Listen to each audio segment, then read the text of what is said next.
Hey everybody, Livingston here. Today we're jumping into The Outer Limits, The 100 Days of the Dragon. Season 1, Episode 2 came out September 23rd, 1963. And I'm looking forward to jumping into this episode because I have no idea what I'm getting into, because I've never seen any of these episodes whatsoever. But before we get started, let's jump into the comments section and see what you had to say about last week's episode. P Sparks 3419 says, "Dang, this show really has a unique vibe all its own. I think being filmed in black and white made the galaxy being look really scary. Thanks for sharing, Livingston." No problem. Thanks for commenting, P Sparks. I enjoyed this episode. It was a little on the slow side. I hope the episodes kind of ramp up a little bit. Maybe they get a little better as we go forward. We'll see what happens. But yeah, the first episode was a decent episode. I'm just used to watching The Twilight Zone here lately, and I'm kind of comparing both episodes, both shows, really. And from what I see with both of them so far, The Twilight Zone is just more sleek, a little more kind of put together, a little more compact in the storytelling. So it goes a little quicker, and it seems just to flow easier than I am basing just this one episode of The Outer Limits. So moving forward, I'm looking forward to seeing how the show kind of evolves, and hopefully the momentum of each episode is different. It's not all like slow. Enrique Minnow 9963 says, "Thank you for covering the show. This one is a pilot, so the intro is a little different than the rest of the show." Probably so. I'm sure this is something they just showed the executives right off the bat, and they're like, oh, something that can compete with Twilight Zone? Well, we'll do it. So yeah, thanks for letting me know. Alan Jones says, "Cliff Robertson, Jacqueline Scott, Lee Phillips, and William O. Douglas headed a fine cast." William Douglas is the title role. And yeah, it was a very good cast. Everyone did their jobs great when it came to the acting part of everything. I just think the episode itself maybe could have been cut down a little bit. There was a lot of just walking around and doing this destruction, which is like the action of it all, but it did run just a bit long, I think, and they could have cut some of that out. Robert Jewell 9727 says, "I'm quite fond of this episode. My brother gave me the complete Outer Limits DVDs. He was a great gift giver, and I rated them all. I'll have to check, but I think I gave it a B+. The first season was produced by Joseph Stefano, who wrote the screenplay for Psycho, and he wanted a series that delved into scientific possibilities in a true scientific way, rather than the Twilight Zone's twisted or surprising reveal structure, so I respect it as an exploratory. What do you think?" Oh, I definitely respect the show and the way and the direction they're going with it, because the Twilight Zone, it's very much what you said. It's a like very compact stories that has a twist at the very end. I think this kind of delves more into the cerebral. It's a little more science fiction, very much of what your take of it is, and I'm looking forward to seeing what more takes they're going to be giving to us. I mean, there's always, I think The Outer Limits, there's very much a possibility of some of these stories being true at some point in our future as a human race. I mean, we could potentially see aliens at some point want to contact us from another planet, from another galaxy, from a different dimension. Who knows? But it's just the possibility of it. It's why it's called science fiction. It's not fantasy. There's always that possibility that some of these things can come to fruition. And the Twilight Zone don't have too many shows like that. It's all basically the fantasy aspect of things. There's a few science fiction episodes here and there, like the one where the three men land on a planet believing that it's a different planet, but it turns out they landed back like in Arizona desert or something like that. That's something that could potentially happen, but I think maybe our astronauts would be smart enough to know that they crash landed on Earth and not another planet. But or there was one that we watched recently on season 2 where it was a little alien race that visited this other alien race, and it turns out the alien race that was visiting the planet was actually Earthlings. So, I mean, maybe that's something that can potentially happen if there's life on other planets or something beyond our known existence of this universe where we're not just alone. And I think The Outer Limits kind of dives more into the possibility, or that realm of possibility that these stories could potentially happen at some point. Maybe. I don't know. Maybe I'm diving too much into it. But thanks for the comment, Robert. I appreciate it. Charles Stewart 8009 says, "My wife and I watched this one a few weeks ago. She liked it more than I did." Yeah, I mean, maybe it's a give and take, one of these episodes where it's like you either like it or you don't. Or I mean, I actually enjoyed the episode. I just think just a little trim here and there in the editing room, but I'm sure they had to fill the gap, so maybe they didn't have a whole story like they wanted originally, and they had to do like filler here and there to make it long so they can fill that time in television at that point. Alan Jones says, I only saw a few episodes of the 1995 through 2002 version, but I'll take that 1963 through 1965 version anytime. I don't remember too much of the 95 through 2002 version of the show because I only watched a lot of the earlier seasons, and at that point I was kind of young. So watching it just one time and moving on, I don't remember much about it, but I do plan on diving into that after I watch this one, so looking forward to doing that. Jonathan Stein says, I have seen a few original Outer Limits episodes, but like you, I'm more familiar with the 90s version. As for this one, I thought it was a little slow, but not bad for a first outing. Yeah, it's exactly where I stand. A little slow, but not bad for a first-time episode, for a pilot episode to show off what you can do. I thought the effects were pretty great. I thought the acting was on par. You know, the direction was wonderful in the episode as well. I just think that it could have been trimmed down, and that seems to be the common consensus of the entire intro of this episode. But anyways, let's jump into this next episode, episode 2, and see what we're getting into.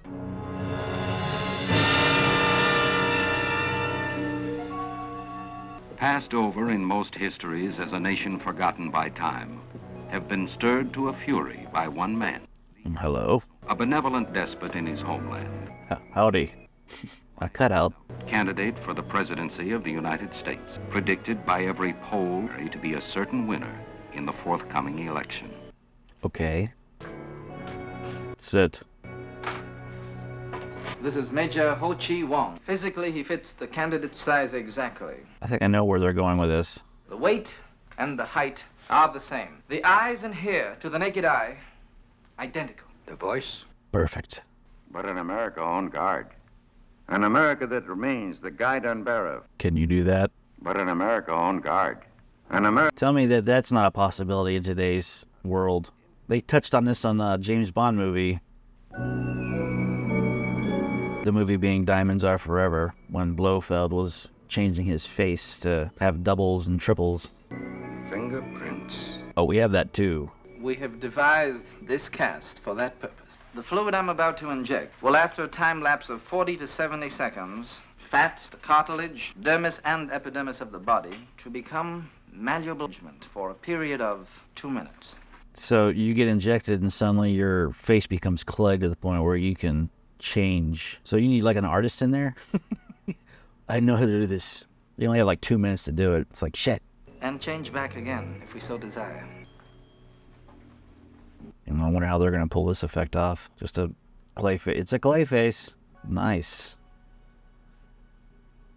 Decent effect. They just got a really decent clay model. Hurry up. Oh, it's a mold. You better hurry up, man. I mean, the 2 minutes is ticking here.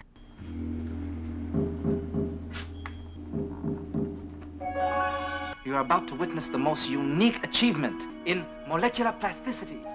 Proceed. I thought he was already doing it. And voila! Instant transformation. Now, how do you change out the people? Here's a report on Mr. Selby. He is under constant surveillance, and we have maintained hour by hour. He arrived on schedule this morning, and he plans to leave tomorrow. Great. Exactly where is the candidate at this moment? He should be just reaching his suite at the Carlton Plaza. Huzzah! The Prez. What's up, bro? Yeah, well, what time do we go on the air? Okay, I'll have him at the station by 5:45. Sounds good. That is an ugly mob out there. Yes, but it's our ugly mob. Yay. And he's got you all set up for the open forum show 2 weeks from Monday. Oh, and if you still have any doubts about the outcome, just take a look at this. According to this, it's all over with the voting. Yeah, you need to count ballots. It's important. Oh, greatest mistake we could make is to get overconfident. I want all of you to get out of here and let my father get his rest. Now, you get a good night's sleep, Bill. I'll see you in the morning. Good night, dear. Say hello to Bob for I me. will. Sleep well. Uh-oh. Mobile operator, please. Hello? It's for you. You are to call immediately if there's any difficulty. Now.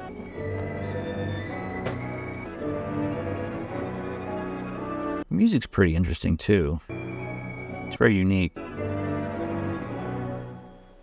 Get comfy.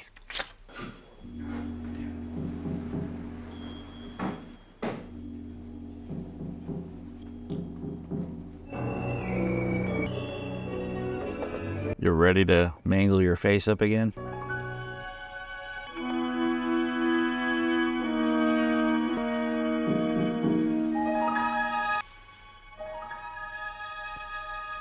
I think in today's television, they'd probably cut around this part just because we've already seen it one time, so we know how the process works. But since it's the most visually scientific part of the entire episode, it's probably why they're stressing on it.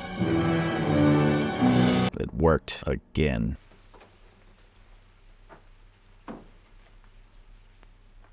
Oh, is he gonna shoot him? No! Boy, this is happening early. So is he gonna kill him? Get rid of the body? How's this gonna work?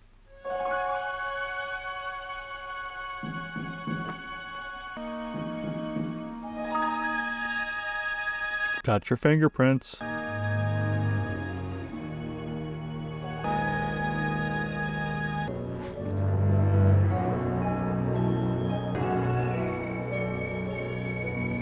This is a long sequence just to get everything ready and prepared. That's one thing I'm noticing about the Outer Limits. It's they do a lot of build-up. Pretty smart, I gotta say. Pretty seamless too. And this wild man came rushing at me, shouting, "You'll never be president." He'll get elected now. He foiled an assassination attempt. He was off balance for a moment, and I had time to reach under my pillow for the gun. Came at me again. I fired. Ever seen him before? Must get someone to guard you. This could happen again. Police beat reporters have been out there for 20 minutes, and now the wires have men covering. Well, he's been replaced. We still have quite a bit of this episode left. Will he be figured out? Anybody else would be grabbing for headlines, Bill. The American people voted for me out of sympathy because of what happened here tonight. I'd rather lose. I mean it. Thank God we might. Yeah, well, it sucked. I didn't even know you carried a gun. Never be too careful. Re-elect me. I'm awesome. I will say The Outer Limits is probably deeper when you compare it to The Twilight Zone. I mean, this story here just alone could be a little on the scary side, like something that could potentially happen in today's world. How good are we at making people into doubles? I'm not sure, but there's a lot of discussion and conspiracies about it, and the fact that they were making television shows about it 60 years ago is interesting. Gain a better understanding of each other. And what You can tell that this is a freeze frame. The pixels aren't moving, and you can see in some, like where the light is, how the pixels are kind of moving, but when you see the television screen, they're frozen pixels, other than what's on the television screen. No comment, and don't quote me. Tomorrow at this time, we're going to be toasting a new president. Yay. Which two men shall we be toasting? You shall be amply rewarded for your loyalty. Bill, tomorrow after you finish casting your ballot, why don't you come on out to the farm? You can spend a nice quiet day, maybe get in a little hunting. Okay. Didn't touch your zabayoni. And I asked them to serve it especially. Oh. But the woman's vote, press starts to call him chubby.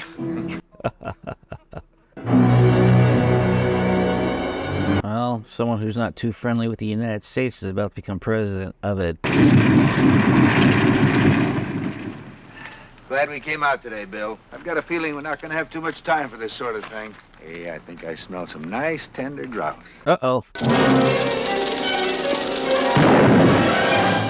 Didn't hear the rattle? Hey, that's the second time in 20 years you've hit what you aimed at. I've had my fill of hunting. How about we grab the snake and we can eat that? He's starting to suspect something. Go to districts 5. I guess I should be awake when my father-in-law officially makes it. An overriding result that certainly can be called a major victory. Selby is way ahead. Keeps looking at him. What's the matter, Ted? Can't get over that shot. Wasn't like it was that far. Wait a minute. This might be it.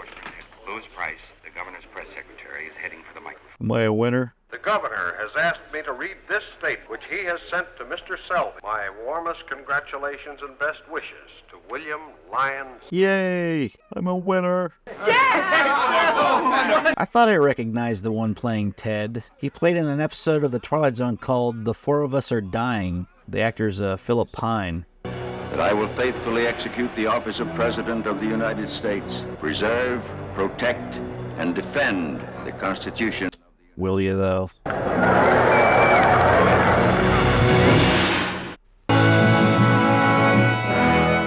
Barely any traffic. Yes? The Vice President would like to see... I don't want to see him. What's up, Ted? Bill, I hope you don't mind. I want to... Just a minute, Ted. Let me get these out of the way. Farm subsidy bill, Social Security. With the Congress behind us, we can get things done. You are with me in all this. Yes, of course I am. This is what I don't understand. My memo on the summit meeting. What about it? You're going to meet with Lee Chen-sung? I think we both know what he's after. I expect him to offer to pull his troops out of Ling Valley. Yes, on condition that we do the same. That is one of the things we will... Okay. If he makes that concession, in the interest of peace, we must do the same. You said we could never negotiate peace from weakness. No. I think it's a mistake to talk about it, absolutely. I'm proud to have you by my side. You've got the guts to say what's on your mind if you feel you. Okay. You feel that to bend is to break. You equate change with weakness. We strengthen our position, not weaken it. Well, it's kind of a reverse there. Is your mind made up? Nothing is decided. Ted, I have the press conference. We'll talk another time, later on. Is he going to start noticing more things? Like, his handwriting is a little different. You going to be ruining your health like this while Teddy and I are visiting Mother? I'm just not in favor of giving away the Ling Valley. Well, suppose both sides do. No armies, no war. This is true. Oh, I can discuss foreign policy. There are times when I even help to shape it, but I never criticize it. Now I know why they call the vice president the silent man. Or a woman. We have a woman one right now. And the day after tomorrow, I've got to shake Lee Chin-sung's hand. It's a privilege to welcome you to our country, sir. I want Premier Sung to meet all of you. Gentlemen, cocktails are being served. Okay. We'll be with you shortly. We're going to talk in our own language. I mean, you know. Achaniwa, Ekota. Within 3 weeks, American troops challenging you to the south will be withdrawn. Great. I feel that we should be patient at least until the fall before we move in that area. Sound, Chi-Wong. I'll leave that detail in your hands. Final preparations are very nearly completed. Roy Lindley, Mercury Steel Corporation. Weber Norton, Secretary of Labor. And, Whalen, Rudolph. Huh. And not a single shot will have been fired. And what about the Pearson substitution? You will have your new vice president by morning. Okay. Will the plan be foiled, though? I hope so. Can't have America falling under enemies' rule. No, though. Usually these episodes end in a dark way.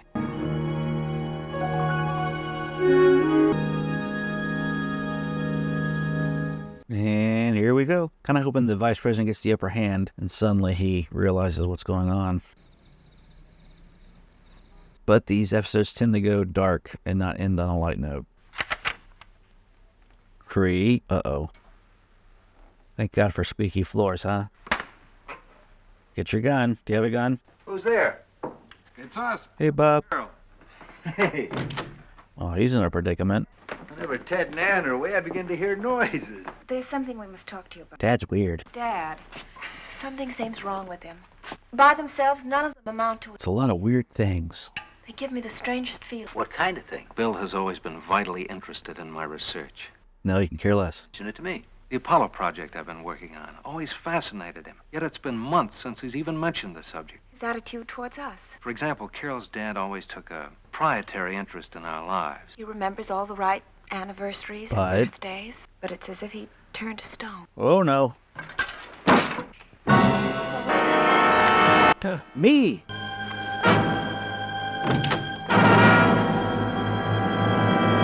Well, you're the vice president, you know, like, where's Secret Service? Now 3 people possibly know. Well, at least one knows for sure. Did he just resemble you? He was a mirror image. I tell you, it was me. I was looking at me. You better tell Frank Summers about this first thing in the morning. How about now? People don't look identically like other people unless they're identical twins. What if a person were made to look like someone else? It's possible. Russians have been conducting experiments on molecular rearrangement in living organisms, and they've been very successful. Just exactly what is that? Funny how he's in this episode. When he played Ted, the character, the vice president, was played by an actor who was in the Twilight Zone episode where he was able to manipulate his face into different people. Why don't you come to our place? Oh, I'll be all right, Carol. Got typecast. Report on molecular rearrangement of subcutaneous matter in the rhesus monkey. A few seconds later, I was able to manipulate and reshape the flesh of the monkey. Assuming the serum has been developed several steps further, would have the means to completely reshape the physical features of anyone. Then it's possible the assassination attempt in Chicago was not foiled by Selby. Selby is dead and the man in the White House... Somebody else. Can you arrange to have a dental appointment placed on Selby's calendar? If the man in the White House is an imposter, his teeth will give him away. Unless they thought of that too. But I don't remember them talking about that. I'm just reminding you of your dental appointment tomorrow. Uh-oh. Cancel it. I'd know if he was an imposter. How? Well, assuming you're right, where do we go from here? How do we denounce him? There's some way to prove that William Selby is actually dead. Yeah, where's his body? Probably burnt up or... Buried in a grave in Chicago is a man we believe to be Selby. If we can make casts of that man's teeth and match them against old x-rays of Selby's, we'll have that proof. Well, at least a lot of people know about it. There's a potential for them to figure it out and maybe stop it before it goes any further. Hey, Lee. How's it hanging? I want to outline the plan one final time. I didn't realize it, but that's James Hong. That guy's in a crap load of movies. Revenge of the Nerds, Big Trouble in Little China. Make the substitution. I will then continue in his place. Pick up... He was also in Everything, Everywhere, All at Once. Played the grandfather. So very much for the opportunity. You're welcome. Yeah, he says 90s. Born in 1929. And he's like 95. Good for him. If buttering up liqueur will strengthen the alliance... Good. I told him around 8. Uh-huh. Well, if an ear will help, I'll be glad to give it. Did your mother mind keeping Teddy tonight? Oh, you know how she feels about having him stay over? Who's calling at this hour? Yes, Frank. It's Summers. The body was cremated on October the 28th. Well, that's not good. Oh, no. I'd better go. I'll see you at the reception. Too bad we don't have DNA.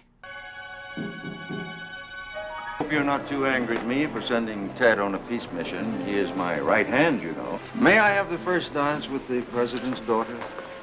Okay, not my father. I wish your dear mother were here tonight. Oh, yeah, my father. Would you mind if I sat down? Why, of course not.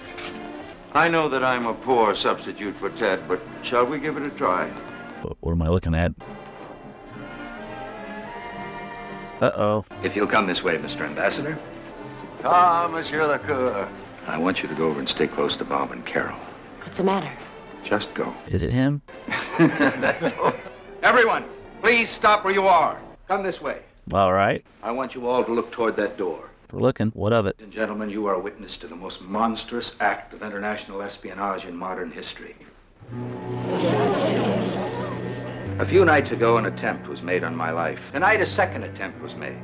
But we have uncovered something far more treacherous than just an attempt on my life. This is no bueno for you, bro. This enemy has succeeded in altering the human face, as you can see. This man is not Ted Pearson. I am Ted Pearson, yet he is the exact image of me. Frank, take the president. Oh.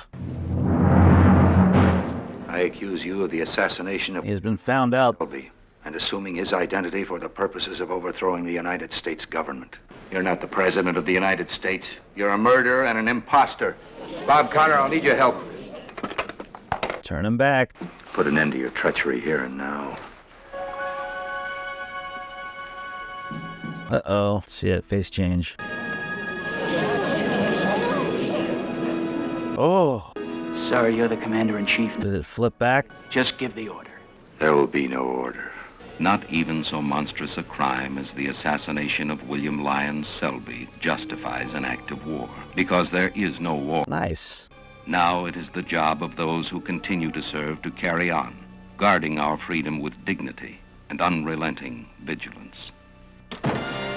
Turns out they followed the plan. That's good. Well, that's it for that episode. I enjoyed that episode. It's very, very scary, actually. It's something that could potentially happen at some point in the future. I don't think we've come to the point where we can make somebody look that identical. Maybe I'm wrong. Maybe I'm right. I'm not sure. Unless you have Mission Impossible kind of technology going on where it creates a mask. I'm not sure how else to do it other than plastic surgery, but there's nothing that can form the face like they did on this one. But hey, I don't know for certain. I mean, that could potentially be something that they have accomplished and we just don't know about it. I mean, they do keep certain things from the public, I would say.